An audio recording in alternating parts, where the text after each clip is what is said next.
बिस्मिल्लाहिर्रहमानिर्रहीम। अस्सलाम वालेकुम dear students, I hope all of your fine. आज हम फर्स्ट ईयर बायोलॉजी का चैप्टर नंबर 6 डिस्कस करेंगे और आज का हमारा जो टॉपिक है वो है बैक्टीरियल सेल मेम्ब्रेन और प्रोक्रियोटिक सेल मेम्ब्रेन और प्लाज्मा मेम्ब्रेन। ठीक है, तो हम पढ़ेंगे कि बैक्टीरिया की जो सेल मेम्ब्रेन है कहाँ प्रेजेंट होती है, इसकी केमिकल कंपोजिशन क्या होती है, ठीक है, इसकी क्या स्पेसिफिक करैक्टरिस्टिक्स हैं।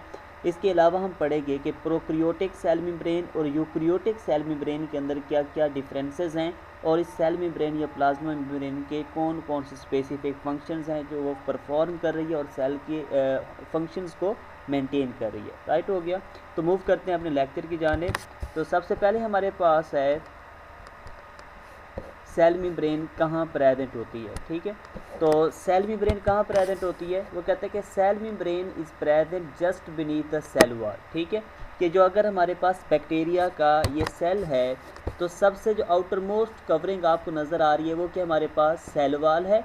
सेल वॉल के बिल्कुल नीचे, ठीक है, ये जो हमारे पास स्ट्रक्चर पड़ा हुआ है, ठीक है, ये क्या हमारे पास सेल मेम्ब्रेन है। तो कहते हैं just beneath the cell wall is the cell membrane और द प्लाज्मा मेम्ब्रेन। के बैक्टीरिया की सेल वॉल के बिल्कुल नीचे क्या पड़ी हुई है, सेल मेम्ब्रेन और द प्लाज्मा मेम्ब्रेन। तो ये हमारे पास उसकी क्या हो गई, लोकेशन हो गई। कि अगर कोई आपसे पूछे कि बैक्टीरिया में सेल वॉल के नीचे क्या प्रेजेंट है तो आप क्या कहेंगे, सेल मेम्ब्रेन और द प्लाज्मा मेम्ब्रेन। राइट हो गया। नेक्स्ट हमारे पास है करैक्टरिस्टिक्स ऑफ सेल मेम्ब्रेन। के सेल मेम्ब्रेन और प्लाज्मा मेम्ब्रेन की क्या क्या करैक्टरिस्टिक्स हैं, क्या क्या स्पेसिफिक पॉइंट्स हैं, ठीक है, वो हम डिस्कस कर देते हैं। तो सबसे पहले हमारे पास है वो कहता है कि जो हमारे पास सेल मेम्ब्रेन है या प्लाज्मा मेम्ब्रेन है वो बहुत ही क्या होती है, थिन होती है। ठीक है, इसकी थिकनेस क्या होती है, बहुत ही कम होती है। तो ये आपने बात याद रखनी है कि सेल मेम्ब्रेन और plasma membrane is very thin structure. Right हो गया।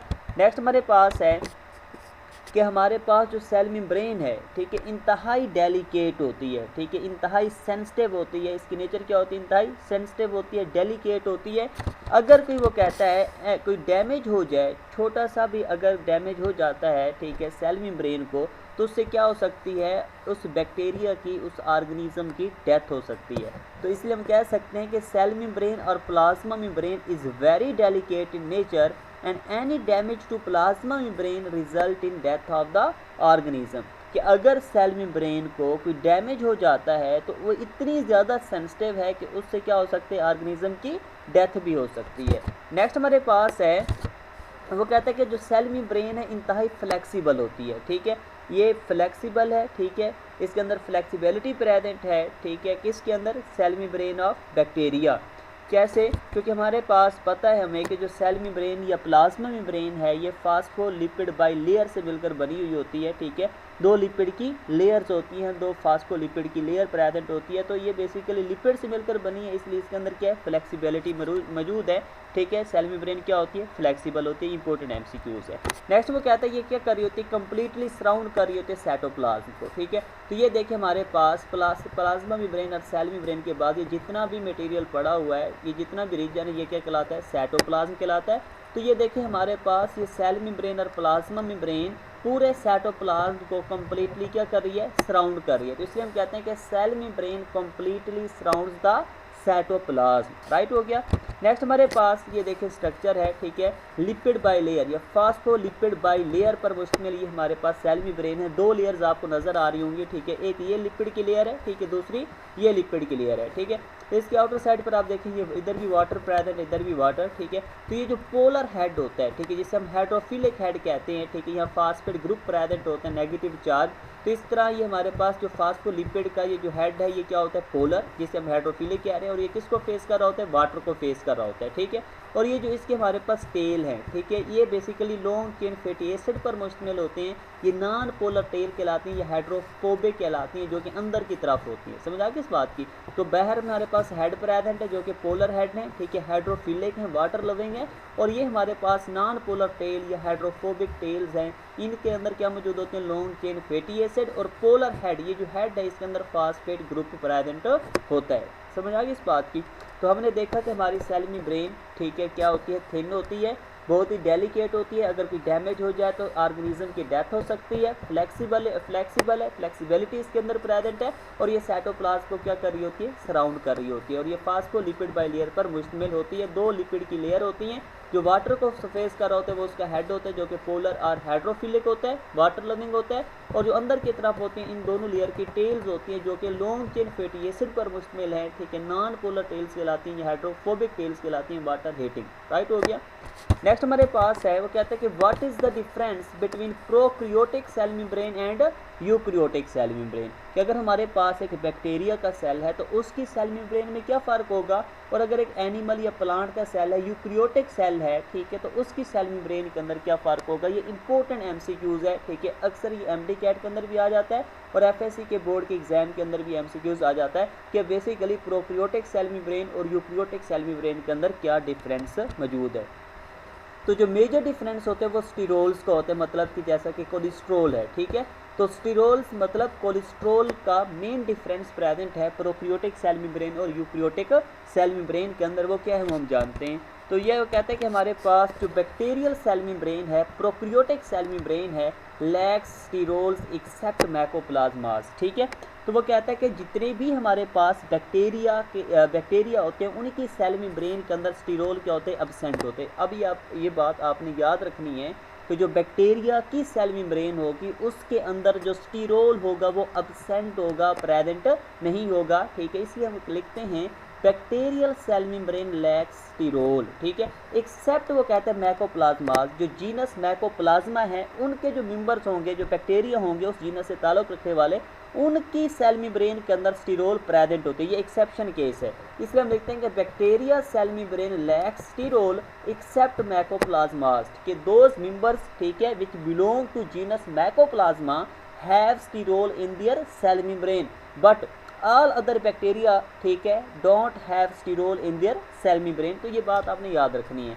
एक तो हमने एक्सेप्शन मैकोप्लाज्मास की ये पढ़ी थी कि इनके अंदर सेल वॉल नहीं होती, ठीक है, ये हमने प्रीवियस लेक्चर के अंदर ये डिस्कस कर लिया था कि मैकोप्लाज्मास के अंदर कोई सेल वॉल प्रेजेंट नहीं होती। अब दूसरी एक्सेप्शन हम पढ़ रहे हैं कि मैकोप्लाज्मास के अंदर ना सेल वॉल है और इनके पास जो सेल मेम्ब्रेन है उनके अंदर स्टीरोल्स प्रेजेंट होते हैं, लेकिन जो बाकी जितने भी प्रोक्रियोटिक सेल मेम्ब्रेन हैं, ठीक है, बैक्टीरिया की जो सेल मेम्ब्रेन है उनके अंदर स्टीरोल क्या होते हैं, एब्सेंट होते हैं।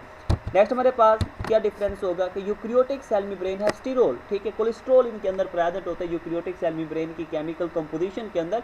तो मेजर एक ही डिफरेंस है स्टीरोल का कि बैक्टीरिया की सेल मेम्ब्रेन में स्टीरोल एब्सेंट होता है सिवाय मैकोप्लाज्मास के, और बाकी जो यूक्रियोटिक सेल मेम्ब्रेन है उसके अंदर स्टीरोल प्रेजेंट होता है, कोलेस्ट्रॉल प्रेजेंट होता है, राइट हो गया। अब ये हमारे पास एक यूक्रियोटिक सेल मेम्ब्रेन दिखाई गई है, ठीक है, तो आपको ये हमारे पास येलो कलर के जो स्ट्रक्चर नजर आते हैं ये बेसिकली कोलेस्ट्रॉल है, स्टीरोल है, ठीक है।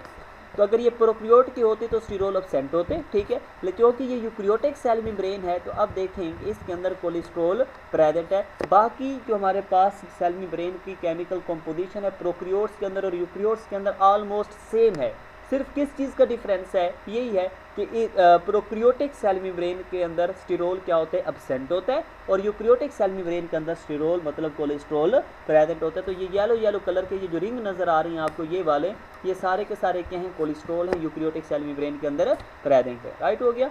नेक्स्ट हम देखते हैं कि what are the functions of cell membrane, कि सेल मेम्ब्रेन के क्या क्या फंक्शंस हैं, ठीक है। तो पहला फंक्शन वो लिखता है कि cell membrane regulates the transport, ठीक है, मुख्तलिफ चीज़ों की जो ट्रांसपोर्ट हो रही है ECF से ICF के अंदर, मतलब कि सेल के बाहर से अंदर की तरफ जो चीज़ें आ रही हैं या सेल के अंदर से बाहर की तरफ जो चीज़ें जा रही हैं, ठीक है, उनको सेल मेम्ब्रेन उनकी ट्रांसपोर्ट को क्या करते हैं, रेगुलेट करती है। कौन कौन सी चीज़ें हैं, प्रोटीन है, न्यूट्रिएंट्स हैं, शुगर है, इलेक्ट्रॉन्स हैं और दूसरे मेटाबोलाइट्स हैं, ठीक हो गया। तो सेल मेम्ब्रेन रेगुलेट करती है transportation of proteins, nutrients, sugars, electrons and other metabolites. ये देखें कुछ चीज़ें हैं जो बाहर जा रही हैं और कुछ चीज़ें अंदर आ रही हैं, ठीक है। तो ये किसके थ्रू हो रही है ट्रांसपोर्ट, अंदर आना बाहर जाना, ठीक है, ये बेसिकली किसके थ्रू हो रहा है, थ्रू द सेल मेम्ब्रेन हो रहा है, ठीक है। मुख्तलिफ चैनल्स प्रेजेंट है, मुख्तलिफ गेट्स प्रेजेंट है सेल मेम्ब्रेन के अंदर जिसके थ्रू मुख्तलिफ चीज़ें क्या हो रही हैं, अंदर बाहर आ रही हैं, उनकी ट्रांसपोर्टेशन हो रही है। तो सेल मेम्ब्रेन इन तमाम चीज़ों की, प्रोटीन की, न्यूट्रिएंट्स की, शुगर की, इलेक्ट्रॉन्स की और दूसरे मेटाबोलाइट्स की ट्रांसपोर्टेशन को क्या करती है, रेगुलेट करती है, राइट हो गया। नेक्स्ट हमारे पास जो फंक्शन है वो कहता है plasma membrane of bacteria also contain enzymes for the respiratory metabolism, ठीक है। तो बेसिकली यहाँ इलेक्ट्रॉन ऑक्सीडेटिव फास्फोराइलेशन हो रही होती है, ठीक है, रेस्पिरेटरी मेटाबॉलिज्म चल रहा होता है, ग्लूकोज को तोड़ा जा रहा होता है, ठीक है। तो उनके लिए जो इंजाइम रिक्वायर्ड होते हैं, किसके लिए, रेस्पिरेटरी मेटाबॉलिज्म के लिए जो इंजाइम्स रिक्वायर्ड होते हैं, जो चाहिए होते हैं, वो कहाँ मौजूद होते हैं, बैक्टीरिया की प्लाज्मा मेम्ब्रेन पर प्रेजेंट होते हैं, ठीक है। तो बेटा आपने ये बात भी याद रखनी है कि जो प्लाज्मा मेम्ब्रेन है, ठीक है, बैक्टीरिया की, उसके पास वो इंजाइम्स प्रेजेंट होते हैं जो क्या करवाते हैं, रेस्पिरेटरी मेटाबॉलिज्म करवाती हैं, राइट हो गया। तो ये हमारे पास जो टॉपिक था, ठीक है, प्रोकैरियोटिक सेल मेम्ब्रेन, ये कंप्लीट हो गया, ठीक है। इंशाल्लाह हम कल नेक्स्ट जो लेक्चर है हमारा वो डिस्कस करेंगे। तब तक अल्लाह हाफ़िज़।